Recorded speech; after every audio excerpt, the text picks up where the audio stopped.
One of the most important things that's in your control is the education of your children. And I hope throughout COVID, if nothing else, we've realized that it is possible for you to do other things other than just send your kids mindlessly to the public schools. And I hope it's so obvious how toxic and terrible the public school is to your child's brain and soul in so many different ways. We've talked about it a million times, but I want to go to someone who's just on the forefront of this, fighting for school choice, has been doing an amazing job reporting on all the wonderful and hopeful efforts that have been happening across the country. It's DeAngelis. He's the director of school choice at the Reason Foundation and the executive director of the Educational Freedom Institute. Corey, how are you, brother?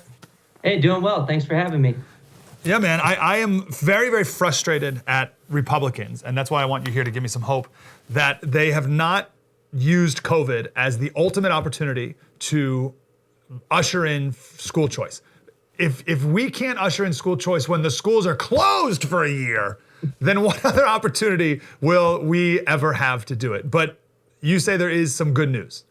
Yeah, and this is a once-in-a-lifetime opportunity here. There are legislators in at least 15 states that I've been tracking over at the Educational Freedom Institute that have introduced bills to fund students instead of systems. And look, the teachers unions pretty much overplayed their hand this year. They've done more to advance school choice than anyone could have ever imagined because they've kept the schools closed, or at least fought to keep the schools closed for in-person instruction for a very long time, whereas the private schools have been fighting for the opposite. They've either been open for a long time or they've been fighting against governments to try to reopen in order to meet the needs of their customers, because they know, at least the private schools know, that their customers can take their money elsewhere. So there are at least 15 states now with this type of legislation that's introduced.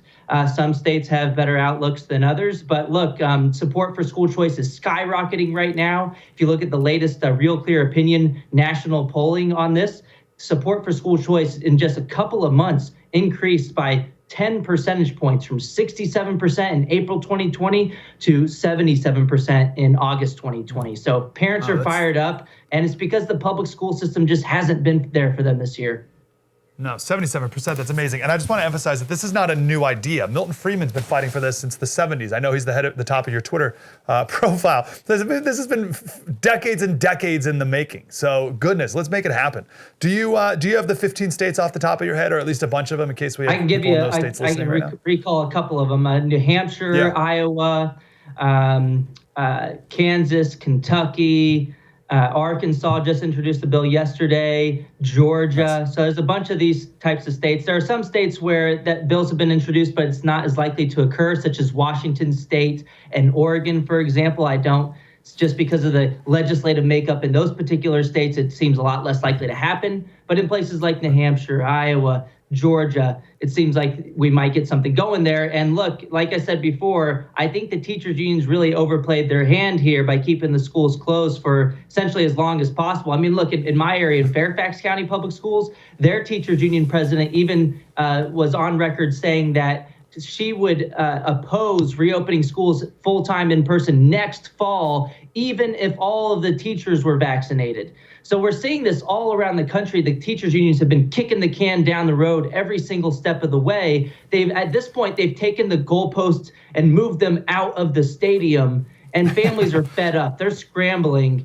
And look, they're turning to things like school choice. Look, if your grocery store doesn't reopen, you could take your money to another one. And families are thinking about it this way. They're saying, look, if our school doesn't reopen, we should be able to take our children's education dollars to another provider of the service that's more than happy to meet our children's needs, which tends to be the private schools. Or, hey, why not be able to take some of that money to cover the cost of home-based education? And that's what we're seeing in these legislatures all across the nation right now.